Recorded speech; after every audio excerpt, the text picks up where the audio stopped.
Well, hello everyone, and welcome back to Table Talk. I'm your host, Yvette Gallinar. It's such a wonderful day to have great conversations with great people like my very special guests, L.A. Marzulli, the one, the only L.A. Marzulli. Ladies and gentlemen, thank you, L.A., so much for joining me again on Table Talk. I appreciate the kind words. Yeah, I was going to start with L.A. Marzulli, author, filmmaker, ufologist, composer. Uh, what else am I missing? Writer. Husband, father, all those are Yeah, good. yeah, yeah. Here. So I praise God for you. I'm so grateful for your ministry, and I'm grateful for all of the things that you're doing and you're putting out there to inform the church body of things that are very possible that are coming to pass, and at this time that we're living in especially. So I'm super honored to have you once again. So thank you for taking the time. Anytime, Yvette. It's always good to see you and share with the folks. So it's all good. Thank you. Thank you. I want to tell you that I'm loving the content that you're putting out on social media. You've got someone that's been helping you post some things, I Yeah, understand. Rachel's amazing. Yeah, She's that's driven up our numbers, and it's all that's good. good. That's That's off, good. Rachel. Yeah, yeah. So I've been watching you on Instagram, and I don't necessarily have TikTok, but I know that all goes shared, to all the other social media. So that's pretty cool. I've been watching some of that stuff that you've been putting out. So that's pretty cool. I know today we're going to talk quite a bit about Roswell, your new film, and we're going to talk about the topic of UFOs. But there you go. So glad you pulled that up. That episode 7, part 1 is amazing. Thank you. Appreciate that. Thank you. Absolutely amazing. Totally enjoyed that, and we're going to talk about that today. But before we begin, I know we've talked off camera about this, but what would you say to someone who says, guys, why don't we just focus on the gospel and keep the main thing, instead of getting caught up in the weeds with all this alien stuff and grays and aircrafts and UFOs and UAPs and all this stuff? What would you say to someone that would say that? Well, first of all, we don't need to be talking salvation anymore for people like us. And I get that. And people in the church that are new and don't understand what salvation is, that's important. I get that. But you can't keep talking about that to seasoned people that have been walking 40, 50 years, 30 years with the Lord.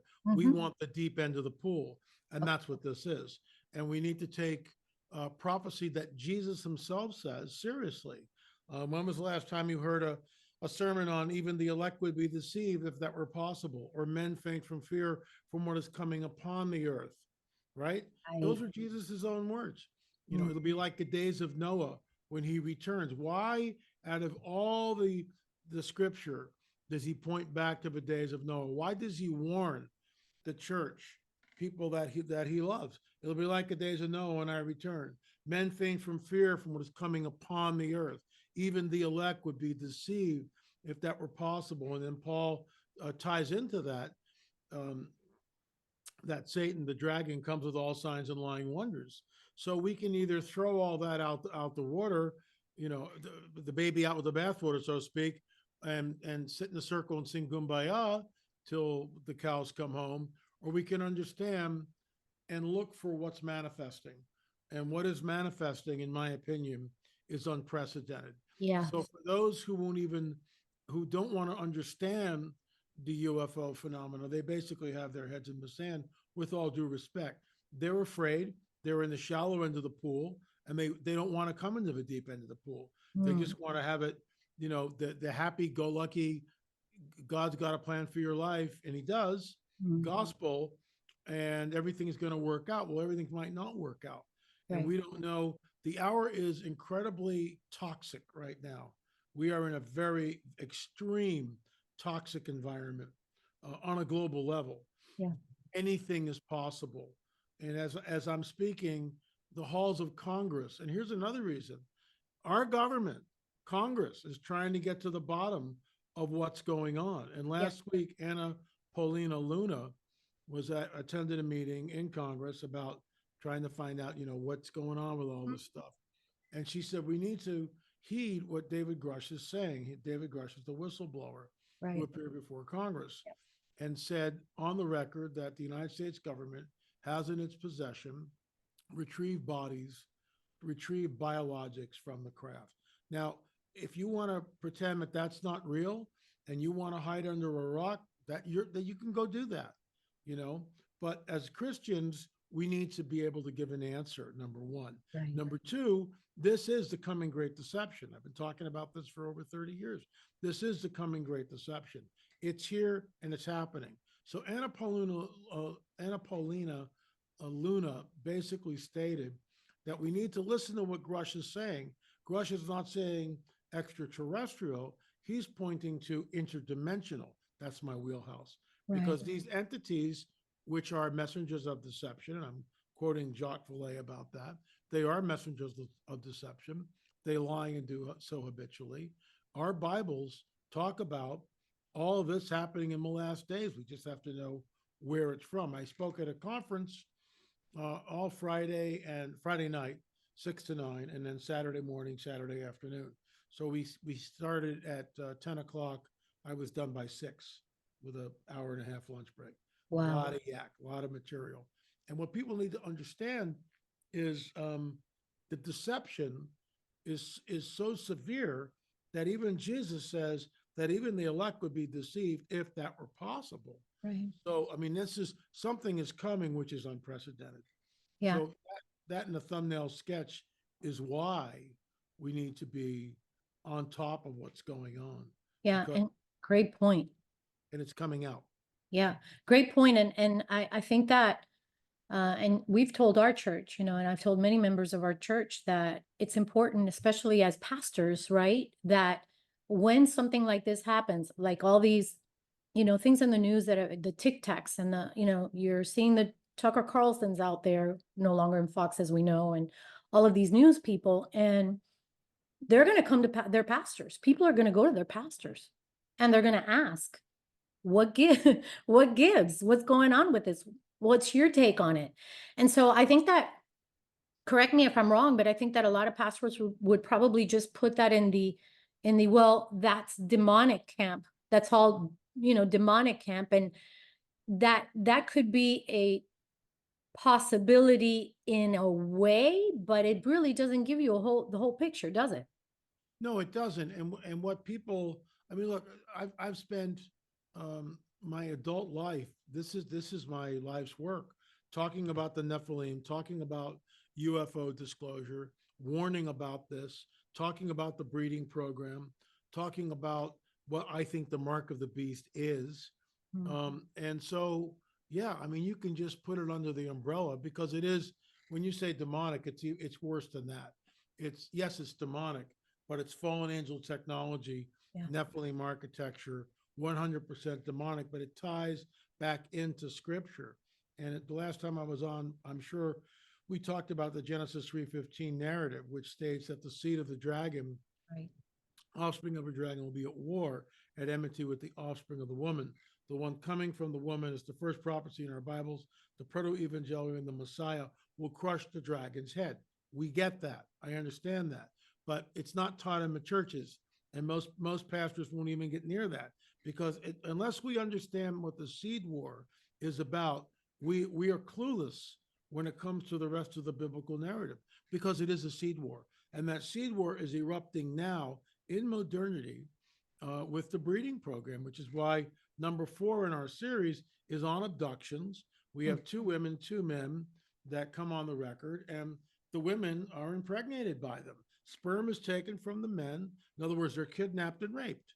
That's what's going on. The man sitting there completely aghast at this, embarrassed. In some cases, they're forced to have sex with a female hybrid, and they're paralyzed. They can't move. This isn't a fun thing. This is terrifying. This is terrifying. So, any of you guys out there thinking, man, I'd like to get abducted so I could get raped by a female alien, think again. That's the last thing you want to be dealing with. Wow. Trust me, the last thing. It's terrifying. But the women, it's just as terrifying if not more so. They are taken and raped. Oftentimes, there's a screen memory, so they don't know that there's no memory of it. So Right. with Karen, who is in our film, she was impregnated by them 3 different times, and they came in the third month of her pregnancy and took the baby from her and then placed it in an artificial womb, which they create. They've created the artificial wombs, and the artificial wombs are created by the cattle mutilations. Bovine blood, cattle blood, the blood from a cow, is being used and can be used in human transfusions. Not Incredible. many people know that. So all the blood, when a farmer comes out and he sees his mutilated cow, first of all, there's no blood left in the animal. The Right. blood is completely drained from the animal, and then different sections of the animal, the sex organs, the udders, the anus, the tongue, the eyes, the udders. I mean, it's all cored out with surgical precision. And people have been saying, well, why it's Linda Moulton Howe? It's a strange harvest. But I think our team put the dots together. They're creating artificial wombs for the hybrids with this Wow. material from the material from the cows. And recently, it's all over the news that they're creating artificial wombs here on Earth, to propagate the species. So we are in. This is another reason why he's got to come back soon, Oh my because if God. he doesn't, there'll be no flesh left, just Yeah. like he says. So Wow. I think we're in a window of time which is unprecedented, and the church needs to be informed and awake. And thank you for having me on, because your listeners won't be deceived. But everything, sort of the springboard for the other side, is the Darwinian paradigm, Mhm. which states, and um, Yuval Noah Harari is always banging, billions of years of evolution. Well, how do you know that? You're just making a number. You're just pulling a number. Because if you say a billion, then people can't get their heads around that. Well, Mhm. maybe the thing did sort of evolve in a billion years. Anything's possible. Well, Yeah. that's just not a straw man argument. You don't know that. In other words, all we know is that there's not one species on the planet that's becoming something else naturally. Now we can take DNA and splice it and create chimeras, but we're not talking about that. That's Right. because we just discovered DNA. Watson and Crick discovered it. Now we're in the brave new world, but we're messing with stuff that we're never supposed to mess with, in my opinion. Exactly. And so there is no such thing as evolution. But the evolutionists, the Darwinists, don't believe in the God of the Bible. That's just a joke to them. Or things of the supernatural. That's another joke. So what they're looking for is some sort of an explanation of how we got here, which is Mm. panspermia, that we were created by an advanced race of extraterrestrials. Mm. That theory is promulgated every Friday night on Wow. Ancient Aliens, every single Friday night Right. they Right. promulgate. And so when they finally show up, all the neo-Darwinists go, "Yay, we knew it all along." Everybody goes skipping off into the New World Order. This is what's at stake, Yvette. Yes, This it. is how far down the rabbit hole um, we have gone. And Yeah. I think it's going to happen on the heels of some sort of a nuclear event on the planet. Wow. I go back always to, and what you said a moment ago, the Bible, Jesus says, as in the days of Noah, says also as in the days of Lot. So when we can't, how do I say this? We can't just brush through the Bible. If something is in there, God put it there for a reason. God put it there for a purpose. And if Jesus himself said, as in the days of Noah, so shall it be before the coming of the Son of Man. If he said that, then it's up to us to understand as best as we possibly can what happened as in the days of Noah. What happened during Genesis 6? What was taking place in the earth for God to have basically annihilated everything for the exception of Noah and his family and the animals. And so if we don't understand that, I don't think we understand the rest of it. And if the days of Noah, which had to have been absolutely horrendous, we have no No, concept, yeah, I agree. right, of how the world would have looked like. I mean, we have clues here and there, the things that we have found, the archaeologists have dug up, and we've talked about the skulls, and I know you have a huge library of the skulls and the bones and whatnot. We have some idea, but none whatsoever as to what really took place. And if that is going to be a repeat of what's to come before Jesus comes, oh my goodness. Yeah. Now what do we do? Now what do we do? And so this, what you're saying, and what people like Timothy Alberino say, and so many of the people you had on, and Prophecy Watcher, Skywatch, all these great teams of information.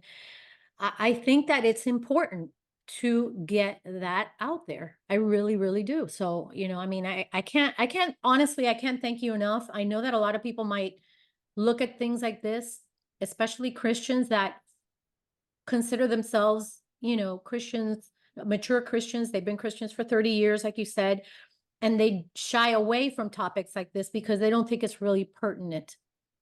Right. And so I respectfully disagree.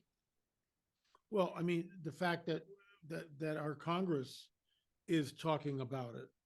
I Yeah, mean, we're no longer making this stuff up. exactly. When I came out with the very first book, Nephilim, in 1999, so that's 25 years ago, Sure. right? That's a half a lifetime. I mean, let's face Yeah. it, 25 years ago. And I remember one of the critics who read the book said that, it's quite an adventure, blah, blah, blah, blah, blah. But one gets the feeling that Ellie Marzulli actually believes in what he's writing. And you bet your booties I do. Oh And my. even though that work is a work of fiction, it's based on years of research Yeah. and talking to people. And, that's 25 years ago. But all this goes back into even before I was a Christian, where I was studying the UFO phenomenon. And before I was a Christian, I believed as a New Ager that Right. these were space brothers and they were coming to save the Earth.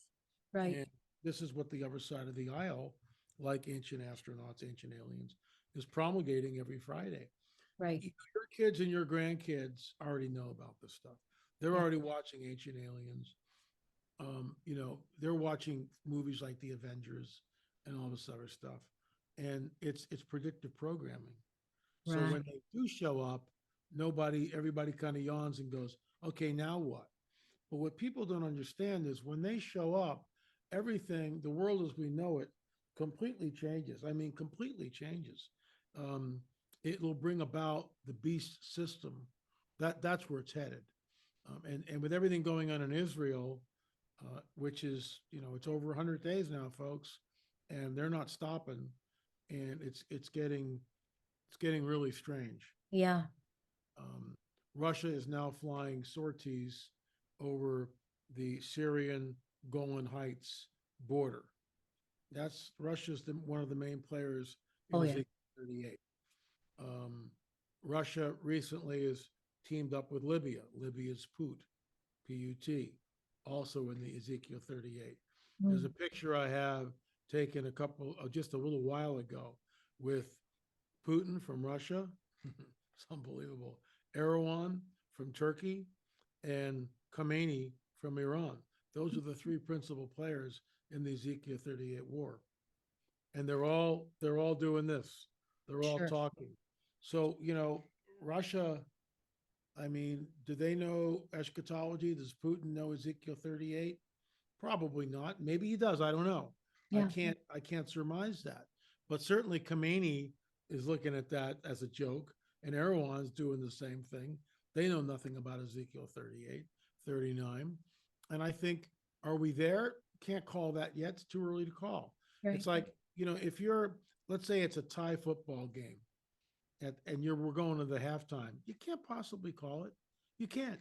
If it's a tie football game, how can you call it well, you can guess. Yeah. So I'm very cautious, but I am looking at it. I go there 2 or 3 times a day to the Israeli websites, Raptor News, Divine Justice, and also places like the Hindustan Times, because they're giving us different news than what we get. We don't get anything here anymore. We really don't. For instance, like I could just go off on a tangent here, like the whole Ukraine Russia thing. Where are the pictures? Why aren't you showing us what's really going on? We're Mm. spending billions of dollars to Ukraine, and the media doesn't show us what's going on, doesn't show us the war, doesn't show us the casualties. Come on. Instead we get pictures of Prince Charles and he's, or whatever. I mean, people can believe in if they want royalty, and I get this, but I mean, you got Russia and Ukraine going at it. Thousands of men have died, civilians, things are getting bombed, billions of our dollars are going over there, and you dangle King Charles? I mean, what does that have to do with my life? Nothing. But Ukraine and Russia does, because I'm paying for it. And so are you. And so are all the listeners. And we have no voice in this, but I digress. It's so true. Whatever's being put out in the media, that's what they want us to believe. So, I wanted to mention to you that there's a gentleman that I don't know if you're familiar with him, but Rick Renner. He's got a solid ministry, has for many, many years. Speaking of Russia, he's in Russia. He's always been in Russia. That's where God called him to. And he's got several churches over there. But he recently, I've done several of his studies, and he recently pulled out a study on Genesis 6, out of all things. And trust me, I've been following him for many years. But he covers topics like UFOs, the giants, what was happening back in the days of Noah, and whatnot. Speaking around the same subject that we're talking about here, do you really think that maybe some Christian leaders are coming to a realization that these topics need to be addressed? Hopefully. Well, I think it's starting to happen, but what drives me bananas is typically of not all segments of the Christian church, but in many segments, someone will take your information and act like it's their own. And I take umbrage with that, because for those of us like myself, you mentioned Tim Alberino, there's another guy. I mean, Tim's a wonderful ufologist, but for those of us who have spent a lot of time in the trenches, slugging this out and talking about it. I mean, for a guy, if you read my book, you're going to get something, but I've talked to abductees. I've talked to people that have had close encounters of the first, second, third, and fourth kind. Yes, I've read the books, but then I'm out in the field. I'm out of a library. And so, we've talked to the ranchers that had their cattle mutilated. We've talked to the Marcel family, Jesse Marcel Jr., and Linda, his widow, and his daughter, and one of his best friends, Dr. Richard O'Connor. We went to the debris field. We're out of a library. We went to the debris field. We found 2 pieces of metal. We tested the metal, just like the elongated skulls. So what bothers me in some ways is that a lot of Johnny-come-latelys, they're reading the material, but you're just still in the library, which is fine. At least you're getting the word out. I'm not going to disparage anybody. It's not what I want to do, but it in some ways it's not fair to those of us who have been in the trenches warning about this. We're the only Christian team of that in our Watcher series that took out an implant. When I started talking about implants, we were laughed at until we found Emil Jurek, was abducted from the time he was 5 or 6 years old. Yeah. And Emil comes on the record in the Watchers series, but then in our series, he comes on the record in the whole UFO series. There are now 8 in the film series, in the Roswell, or 7 and 8, and then 9 and 10 will be released towards the end of February. What is the truth? Where we put a bow on the whole thing. So we're the only Christian film company that will have. Right now, we have 8 films available.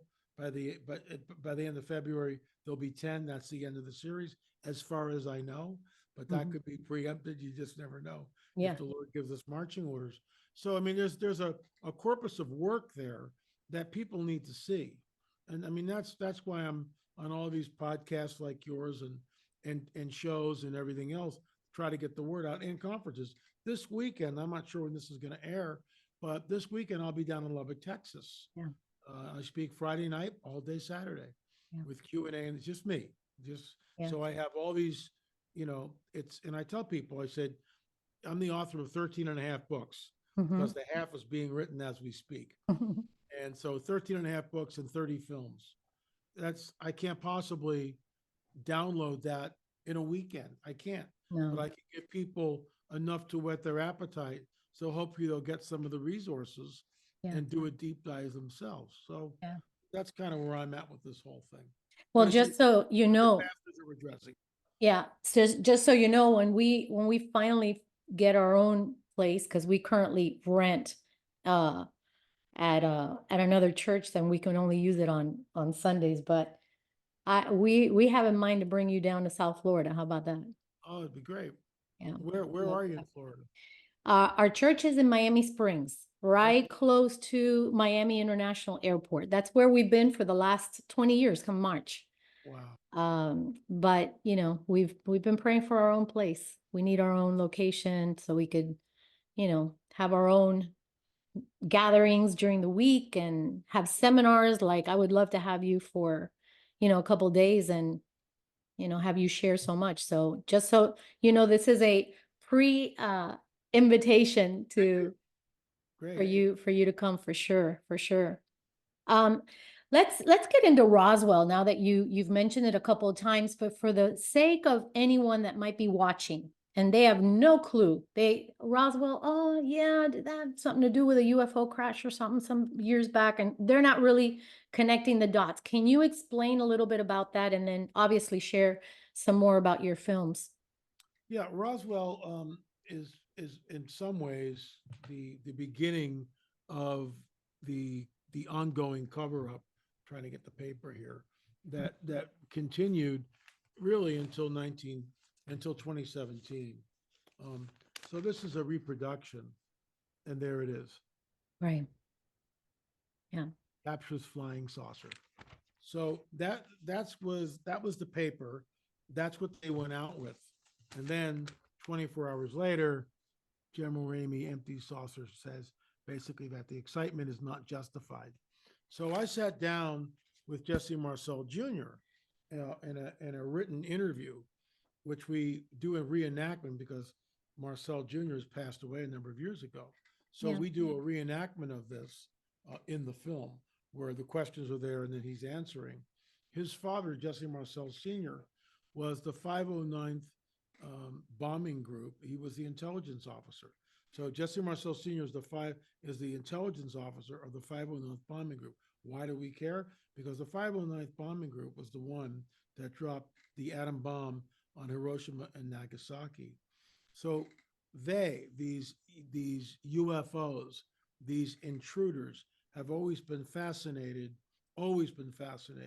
with nukes. They've done things at nuclear bases. They've Right. disabled missiles, and they show up at Roswell. The question is, David Flynn used to believe that that crash may have been deliberate, that they deliberately crashed something there to open up the dialogue, as it were. Others aren't so sure.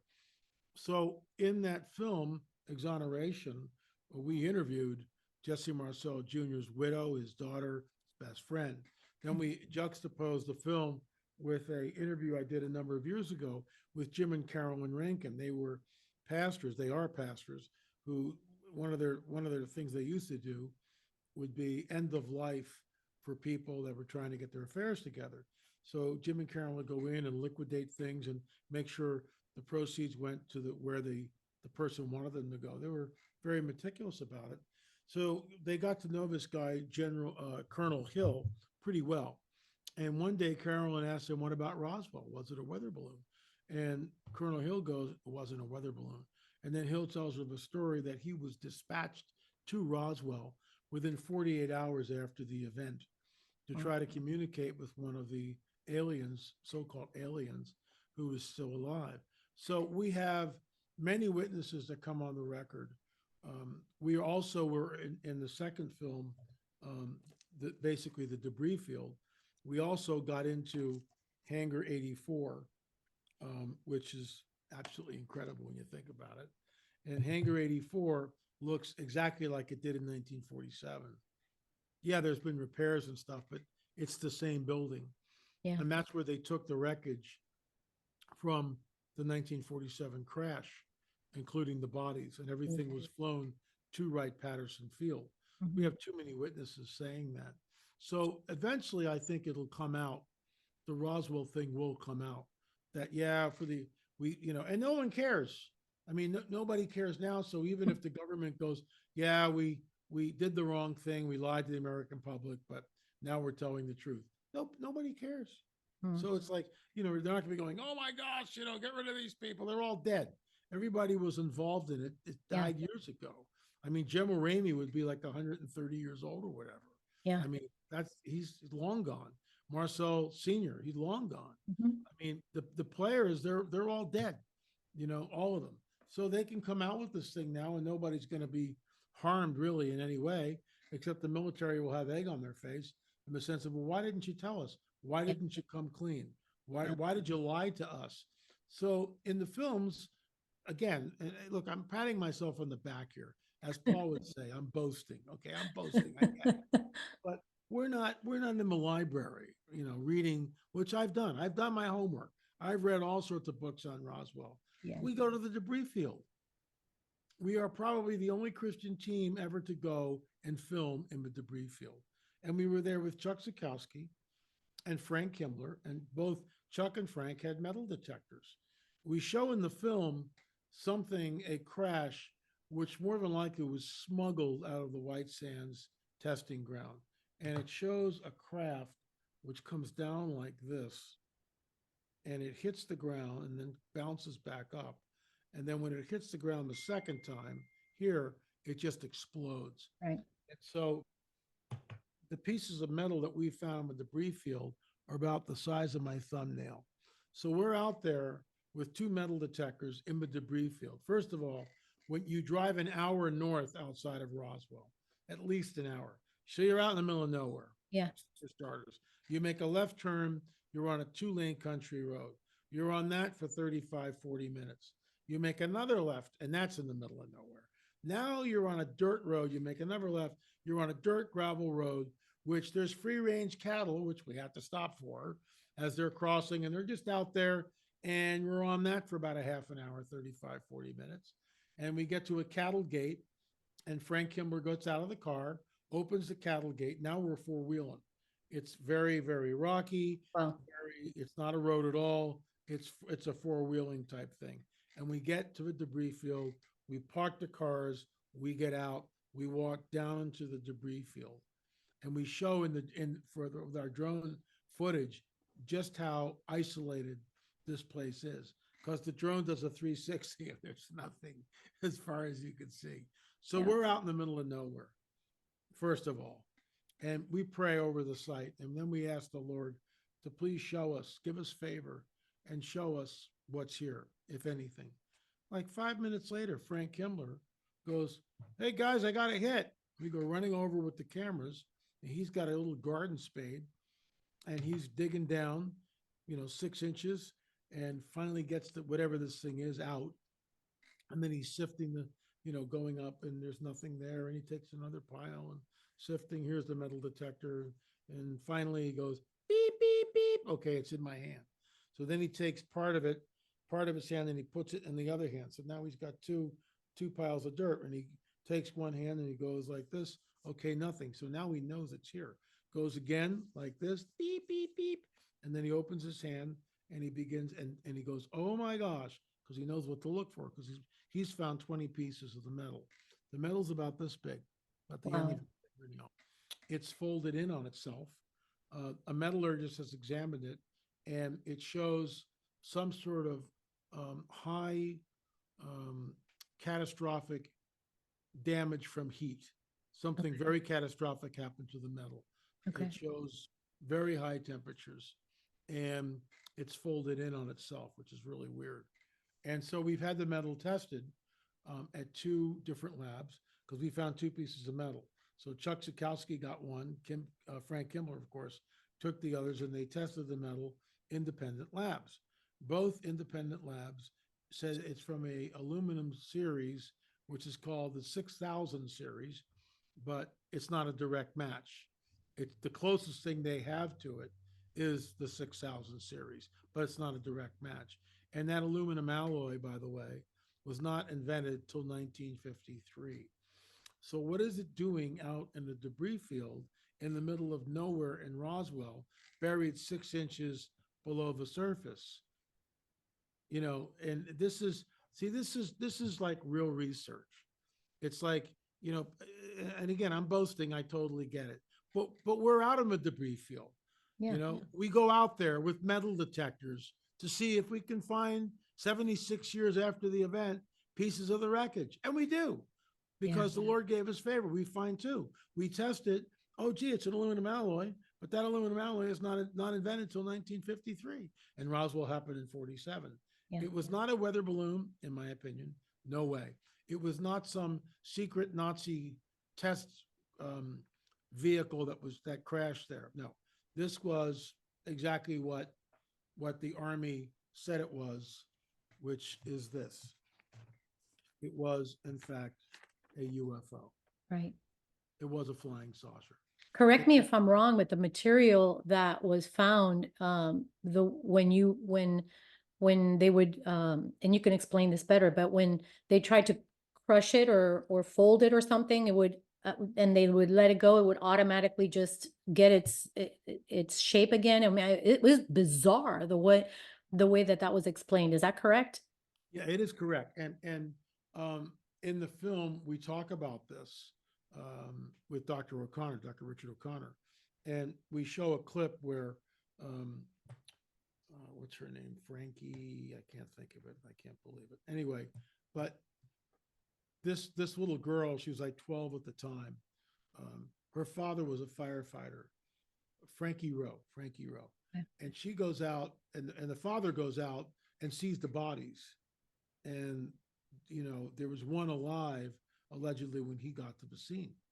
So, I mean, you get all these stories, something's going on here. And Frankie Row talks about the next day, she goes down to the fire station, and one of the guys has picked up some of the metal. And he goes, "Hey, guys, did you ever see this?" And he crumbles it in his hand like this, and he drops it on the table, and like water, it just unfolds like this. Right. So that metal has never been seen that I'm aware of. Yeah. Does our government, Jesse Marcel Sr. on the record, we took this clip and used it in our film. Jesse Marcel Sr. says that, you know, we tried to dent it with a sledgehammer. We couldn't destroy it in any way. So, you know, Roswell, they had it right. Tim Alberino's in the film, and Tim says they had it right, and then they lied. They just decided to lie to the American people. And this begins the decades of cover-up until 2017, where Commander David Fravor is on Tucker Carlson with the tic-tac shaped UFO. And going back to our very first question of that, this is why the church needs to understand it. This is why the people sitting in the pews need to understand what's going on. Because when they show up, everything will completely change. And the fact that now they're rolling it out on all media. You know, Commander David Fravor was on Tucker Carlson. That's where he broke the story, as it were. But later on, just a few months later, he's on 60 Minutes. Luis Elizondo on 60 Minutes, talking about, you know, where do you think this craft is from? And Luis Elizondo goes, "Doesn't matter what I think. Who cares what I think? Your government is telling you that the phenomenon is real," and it is. So the church, you know, can sit there and hide themselves and not talk about it. And this is really problematic, in my opinion. Right. Really problematic. Look, I've devoted my life to this. I have. This is our ministry, my ministry. My wife, Peggy, accompanies me, you know, wherever we go for the most part. And, you know, this was just given to me by a gentleman at the conference over the weekend. It's a great model, really great model. Bob, it's based on the Bob Lazar model, the sports. Wow. And this is, you know, flying saucer. It looks like two saucers together. It's exactly what this thing looks like. Right. He did a great job. I want to thank Chauncey for giving this to me. Really amazing. But you know, this is where we are. And Yeah. And it's not going to go away. This is the coming great deception. Yeah. I want to make something really clear. These are not extraterrestrials. These are interdimensional entities that have a very nefarious agenda, Right. extremely nefarious. They're abducting women. They are creating a hybrid being. These are the days of Noah. It's like the days of Noah. And here's something to throw, to the skeptic. Well, when you get to Daniel chapter 243, what do you think it's talking about? Their seed will mingle with the seed of men, but they will not cleave to them. And you go online and listen to some of the ridiculous, in my opinion, ridiculous commentaries as people try to tap dance around that. They're talking about this noble line with this thing. No, we're not. This goes back to Genesis 3:15. Yeah. Their seed will mingle with the seed of men. It's Right. not the seed of men mingling. It's something else, which it's a throwback to Genesis 3:15. This is why the Genesis 3:15 narrative and Genesis 6 is paramount to any discussion of the biblical prophetic narrative, because the Antichrist is the seed of the dragon. He doesn't go to school to become the Antichrist. He's the offspring. And just the way Jesus combined, Father God combined DNA with Mary to create Jesus, even though Jesus is before Mary, I get that. How does that work? I don't understand it for a minute. But he's fully God and fully man. That's right. And here's something that the Lord showed me fairly recently, which just blew me away. The dragon, Satan, didn't understand the cross. He figured, well, God's never going to die. God's not going to die because God can't die. So he's never going to embrace death. And so that's not in his purview. That's not in his, he's not thinking that. He's thinking that, okay, he's going to come down, at any minute now. And the apostles and Mary are all doing the same thing. Okay, looks like you're about to die. Why don't you come down now? Okay, stop this charade. But he doesn't. He becomes death. He's the firstborn of the dead, so that he may be preeminent in all things. For in him the fullness of God was pleased to dwell, and through him to reconcile all things on earth and in heaven, making peace by the blood of his cross. So the enemy doesn't understand what's going on. There's no way God's going to become death, but he becomes death. And he leaves his body in the tomb, and his spirit and his soul, because he's fully man, travel down to Tartarus. How does that work? Does he have a guide? No, he knows exactly where to go. He goes to Tartarus, and the fallen angels that are chained to the walls in those gloomy dungeons, he basically says, no jailbreak, you're not getting out, checkmate. I just got it. It's checkmate, it's over. Then, and this is the prototype of the rapture of the church, the dead in Christ will rise first. Then we who are alive and remain will be caught up together with those in the clouds and greet the Lord in the air. That's harpazo. That's being caught up. That's the rapture. So Jesus goes back into the tomb and integrates with his body for the first time. That body is corrupt, but there's this huge burst of light, which creates on the Shroud of Turin. Where is it? Where is it? Where is it? Oh, right behind you. yeah, there it is. There's the face on the shroud. Thank you, Yvette. There's the face on the shroud. And that's not a painting. It's not a medieval forgery. The carbon 14 dating was skewed. We all know that now. It's an ancient artifact that's about 2,000 years old. And I call it God's calling card. And it shows the greatest event in all of history. It's not a Catholic icon. I don't worship it. I look at it as forensic evidence because that's what it is. And that is the prototype. The dead in Christ will rise first, and then we who are alive. That's the rapture. That's us, the immortal putting on immortality, the imperishable, the perishable putting on the imperishable. That's where we're headed. And it might be this year. I'm not a date setter, but with everything that's going on, just saying, it would not surprise me at all if one afternoon or evening or whenever he decides to blow the trumpet, we all kind of go, oh my gosh, this is it. It's so funny you should say that. Just a couple nights ago, I had trouble sleeping. I got up at 2 o'clock in the morning, came over here to my living room, And my husband at about 4 o'clock in the morning opens the door. He sees me sitting there and he says, "What are you doing out here?" Later on in the morning, when we finally get up, he says, I thought you were raptured." Yeah, And there, I that's a stayed. joke. Yeah, I'm always doing that. I go, Peg, Peg. Oh my gosh, she's been raptured. I'm like, "Oh." No. Yeah, we're always kind of goofing on that at our house too. Yeah. It's our But blessed hope. yeah, it is our blessed hope. Absolutely. Just for a few more minutes, let's unpack real quick something you said, because you talked about extraterrestrials. You said they're not extraterrestrials, but LA, you and I both know that there are a lot of Christians that do believe in the UFOs in the sense of extraterrestrial, activity in other planets, and that why should we put God in a box? And maybe God did, in fact, create other beings and they live in other planets and maybe they're just trying to visit us. What would you say? What would you say to that narrative? Well, there's a well-meaning uh, radio host with a huge platform that will not have me on their show because they got bad information. They think I believe in extraterrestrial life, and so at the Prophecy Watchers conference, I read a little caveat. I made it really clear. If you're listening, I do not believe in the plurality of worlds. This is it. And people go, "That's so narrow-minded. The universe is so big." That's a straw man argument. So what? I don't care if it's 20 times bigger than what. That doesn't necessitate that there's life elsewhere.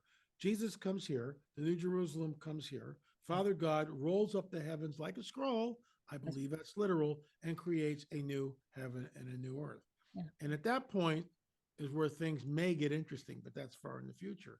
Yeah. This is it. And no one knows what this is or where we are in it. Nobody knows. And I'm lean towards the fact that we are in some sort of a very detailed holodeck. We are in a holographic universe on some level. That's conjecture. But the late Chuck Missler believed that too. So, Very interesting. Wow. All right. Well, I'm going to shoot some questions at you.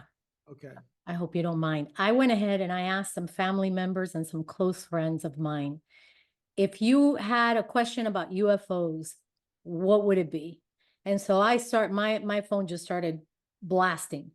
And so I want to cover a few of the ones that I thought were really interesting to throw at you if you don't mind. But one of the things my sister actually asked me, she called me and said, listen, how many times have we not seen Hollywood come up with, creating movies, TV shows, programs, whatnot. They've been doing this for years on end. It involves aliens, it involves spacecrafts, it involves all this kind of stuff. Where do you think this originated from? Do you think that these were just some very creative Hollywood producers, directors, or what do you think about that? This is predictive programming, in my opinion. There's no doubt about it. And this is why when they finally show up, everybody kind of goes, ho hum. We've been watching this on TV and in movies for the last 40 years. In the book, let me see if I can put my hands on it. Oh, that could be it right there. It's not. Hold on. If I can Yeah, put my hands on it quickly, I will. And if I yeah. can't, I'll just give up. And it looks like I'm about to give up. Yes, I give up. I If don't you know where it if is. you see it, you could pull it Yeah, when it's it's the idea that let me just check over here. Nope. Okay, I'm gonna give up here. Don't give up, LA. Don't give up. it. I don't know where it is. But the bottom line is in the book UFO Disclosure, my book, UFO Yes, Disclosure, yes. the 70-year-old cover up, what we show in the film, or in the book rather, is the first 15, 20 pages lists all the TV shows and movies that, Yeah. and we do that deliberately. You're just trying to, you have nothing to say. So no. I got a lot to say about the subject. But what I'm trying to show by doing that is this is what's happening. This subject has been covered, more ways than a month of Yes. Sundays. I mean, the list just goes Oh, on. yeah. My favorite Martian when I was a kid. I remember. I can still sing the theme song. Bum, bum, bum, bum, bum, bum, bum, bum, bum, bum, bum, I remember. bum, bum, bum, bum, bum, bum, bum, bum, bum, doo-doo-doo. I mean, I Yeah. told my brother and just starts singing that. He just starts laughing. But I mean, my favorite Martian, right? And Bill Bixler and the antennas come out and it was really cool. Yeah, my favorite Martian. He's Yeah. right one.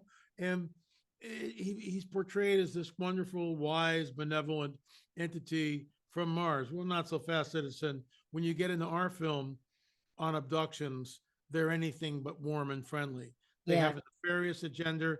They are evil to the cows come home. Right. And speaking of cows, what they do to the cow is disgusting. And the fact that they place it back in the farmer's field is deliberate. It creates the greatest collective fear in that entire town Yeah. because the rancher calls the vet calls law enforcement calls the paper comes out, photographs everything, and then prints an article. The whole town's terrified. Yeah. Yeah. I've seen that on several times on Skinwalker Ranch. And there was one of the episodes I remember, not even flies came to the carcass. It's just the most bizarre thing ever. It is. So yeah.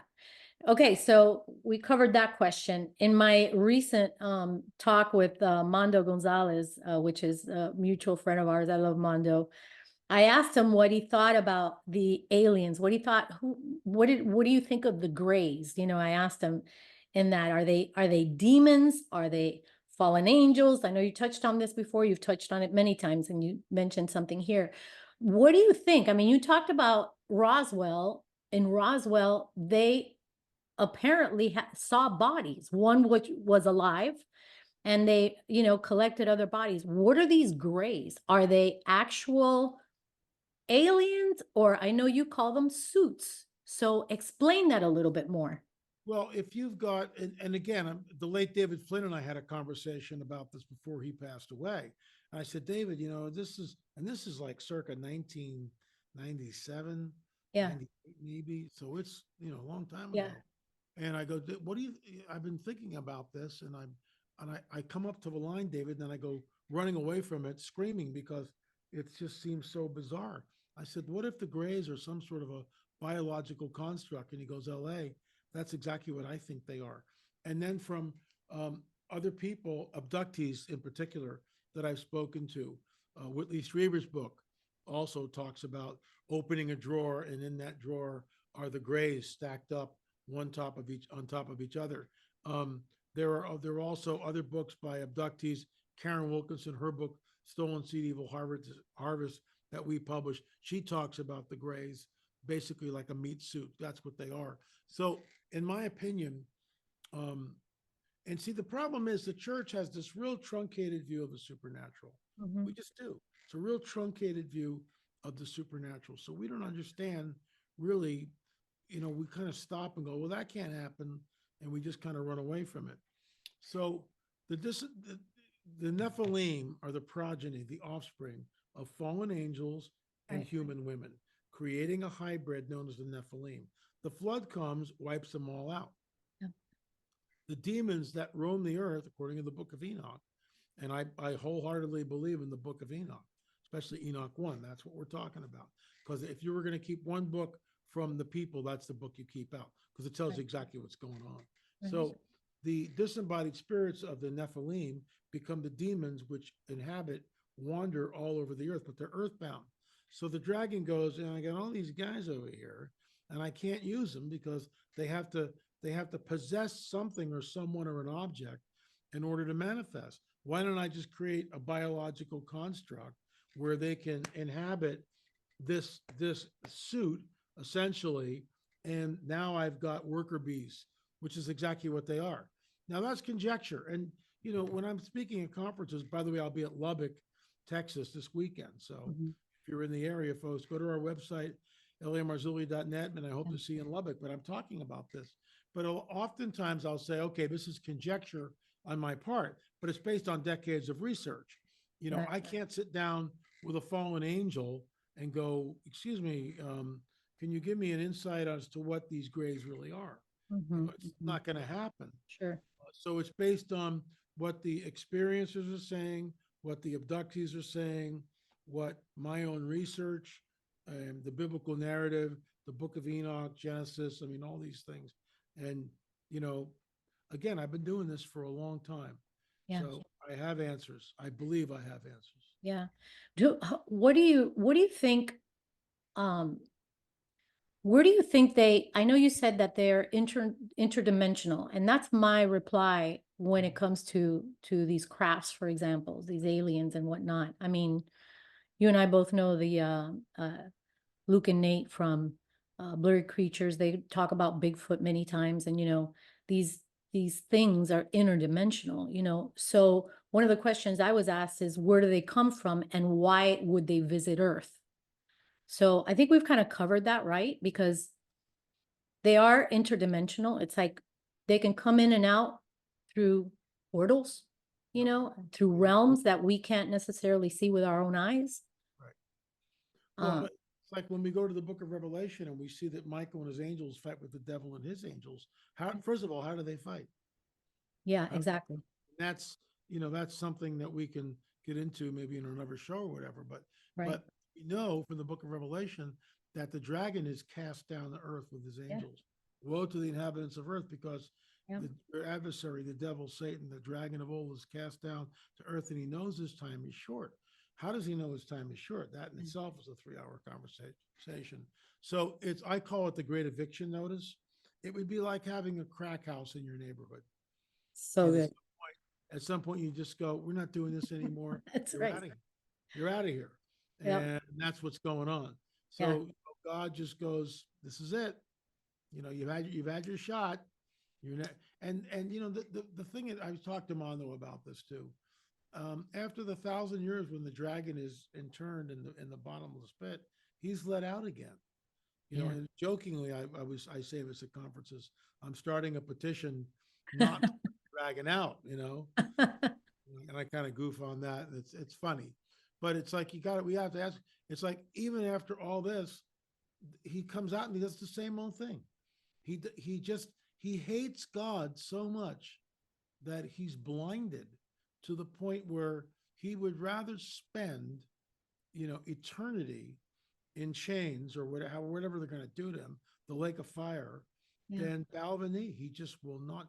That's his deal. That's And pretty wild. which when he's there, he'll probably. I mean, there are some people that don't believe in an eternal hell. I have no answer to that. Part of me wonders if C.S. Lewis's book, The Great Divide, where the magic bus comes in. Well, you can come on the bus and give it another shot. I don't know.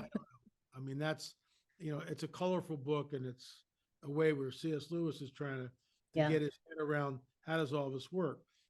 I just have to trust it's way beyond my pay grade.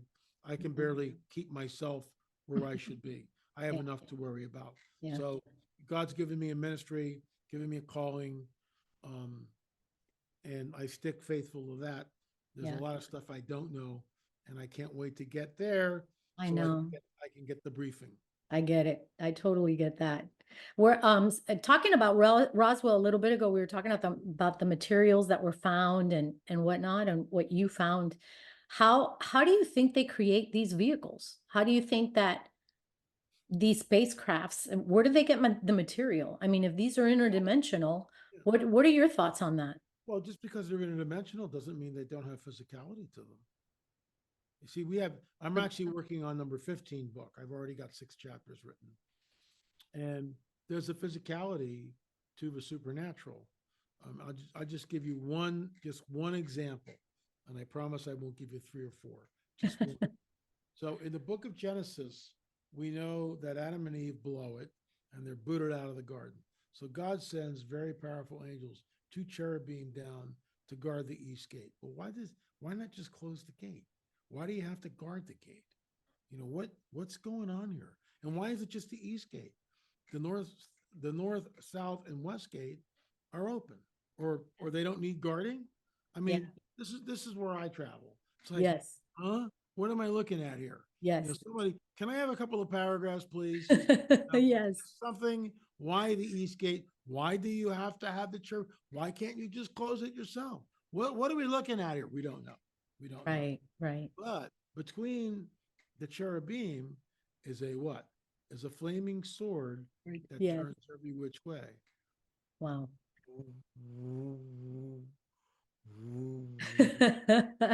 Is that a lightsaber? Tell I knew me. you were gonna say that. No, you tell me. Is it a lightsaber? I don't know. Where do you think they got it from? That's so good. What a Star great point. Wars, there's nothing original there. That lightsaber, that might be exactly what the flaming sword that turns every which way by itself, that's technology. Wow, That's that is such a technology good that we point. don't know, right? Yeah, I that's could give you many more examples, but I won't. for another time, for another time. Do you think UFOs are in the Bible? And Read does second. and does Jesus talk about that? Um, well, Jesus, when he goes up into the clouds, you know, what's in the clouds? So I'll tell you a story. A friend of mine, Pastor Matt Freeman, was on an airplane, and he's born again, spirit filled like we are. So he's on an airplane, and it's a short flight. He's going from Oklahoma City, I think, to San Antonio, something like that, whatever it is. And before the flight's going, Lord, I'd really like to see one of the good guys. Okay, I'd like to see one of the good guys. So Wow. he's on a window seat, and the plane takes off, and he's waiting. Nothing's happening, and the plane is now in a descent. They're getting ready to land. He's like maybe 15, 20 minutes out. Yeah, yeah. He's going, Lord, you know, I thought you were going to let me see one. And the Lord just says, be patient. And so he's flying like this, looking out the window. In the distance, coming at him is a light. And it's one of ours. And it passes right underneath the wing like that. He's the only one who saw it. It Wow. was cloaked from everybody else. Wow. So Elijah is taken up. What's he taken up in? Yeah, that's In right. Second Kings, when Gehazi, the servant of Elijah, Lord opened his eyes. So he comes back and his eyes get open. I saw Yeah, the chariots of fire above, there they were, the chariots of fire. What is a right. chariot? It's a vehicle. Right. What is fire? Something that glows. Is this a chariot of fire? If you've never seen one of these things, right, how would you describe it? In Fatima, which is why we did two films on Fatima, the witnesses say, I looked up and saw a dull silver disc. Yeah. This is my new I favorite, remember. right? I looked up and saw a dull silver disc. What you don't know what it is. There's no word flying saucer, UFO. That No. doesn't that doesn't come into the vernacular until mid 20th century. So you go, yeah, I looked up and saw a dull silver disc. If Yeah. you're thousands of years before that and you're the servant Gehazi, I saw a chariot of fire. You're describing it in your grid system because that's all you got. Yeah, You know, exactly. there are no cars, there's nothing aerial, no aerial phenomena at all 2,500 years ago Yeah. when that's written. Yeah. So he's saying a chariot, which is what, it's a vehicle. That's what he goes in a fire because Yeah. there are no light bulbs. All they have is torchlight and fire. So he Yeah. goes, a chariot of fire. That's a great description. But Yeah. it's not just a chariot of fire. It's it's a mechanical device which is created. I'll give you one more, just one. Please. So if a New Jerusalem descends, it's 1,500 miles wide, 1,500 miles long, 1,500 miles high. Is it a pyramid? Oh, I can just see people watching this. LA is doing Masonic symbols right now. God. I always knew there was something wrong. He's a closet mason. Oh Oh, my goodness. no. What if it's a pyramid? I think it's a pyramid. Right. A lot of No one people. knows. It Yeah. could be a cube, but I'm not buying a cube. I think it's a pyramid. So 1,500 miles, how does that work? And I've given this over to an engineer. Yeah. I mean, you're talking, the stress on something. What are we the engineering involved is unbelievable. And then it descends. It just doesn't go boom. It doesn't, it does. People, Right. it doesn't do that. It descends. And we're looking at basically half the United States. Really big. Wow. Yeah, I know. I know. It's just like, Wow. I know. It's way out there. Okay, just maybe a couple more, that's it. Can the enemy be using the UFO narrative to lie about the rapture? Oh, absolutely. I think he will. Yeah. Mondo and I have talked about this. I got it from Mondo and a friend of ours, Jeff Van Hatten. So Jeff Van Hatten and Mondo were talking about the rapture. And there's a saying that I coined a number of years ago. We go up, they come down. We Yeah. go up, they show up. So what if it's something like this? The rapture starts to happen. Wait, where's my little guy? Hold on, there. So someone gave me this. This is a Lego LA Marzulli. Oh, my word. Right? Can you believe this? I mean, some of these people need to get a life. They really do. That's But hilarious. it's right on my desk. I love it. So here's the deal. Let me see if I can do this. So the rapture happens. Come up here. And up we go, right? Up we go. Up we go. Up we go. It's actually more like this. Hold on. So we go like this. Up we go. Up we go. And then we disappear. What does that look like? That we just went into the ship, but we haven't, see? We're still going up. But the ship, there's clouds above here. So as we go up, right, it appears like we're going into the ship. And that's when they will say, we just took these people, these Christians, these fundamentalists who weren't ready for the paradigm shift. They just weren't ready for it. So we had to take them to another place. And that's what we did. Wow. Now that's because, and this is what Mondo and I talked about. It's just, You're hilarious. oh, a little kid at heart. But when Mondo and I were talking about this, well, look at even Ben's. Look at that. Jump No, in, it's buddy. it's So incredible. when Elijah is taken up, Elisha sees him go up. Yeah, There's no, there's no clothes on the ground.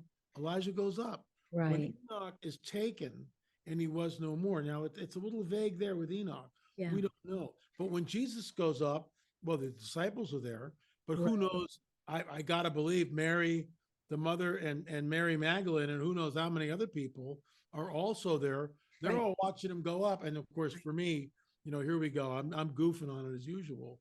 Does he wave one last time? Does he do some cool hand gestures? Does he kind of go, "Hey, look at me, I'm flying"? Because he's always doing stuff like that anyway. Yeah, yeah. Disciples. So I mean, he's got a sense of humor. There's no doubt about it. So is he just having one more, fun time with the disciples? And then the angels say, "Hey, you're going to see this again. He's going to come back the same way." Then the two witnesses who are killed in on the streets of Jerusalem, they go up. The whole world sees them go up. So I think this is where, we go up, they come down, we go up, they show up. So as we're going up, it appears like we're going into the craft, Wow. but we're not. We're going all the way up. So people see the craft and they go, "Oh my gosh." Yeah. Conjecture. Conjecture. Yeah, but it makes a lot of sense. Yeah, well, It makes a lot of sense.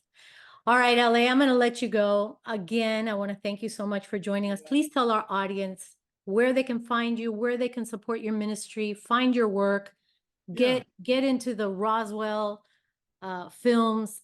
Tell our audience. yeah, I mean, guys, these are on our website, lamarzulli.net. There are now, lots of books, 13 books that I've written and 2 others that we've published, Stolen Seed, Evil Harvest, and they only come out at night. You want to check all this stuff out.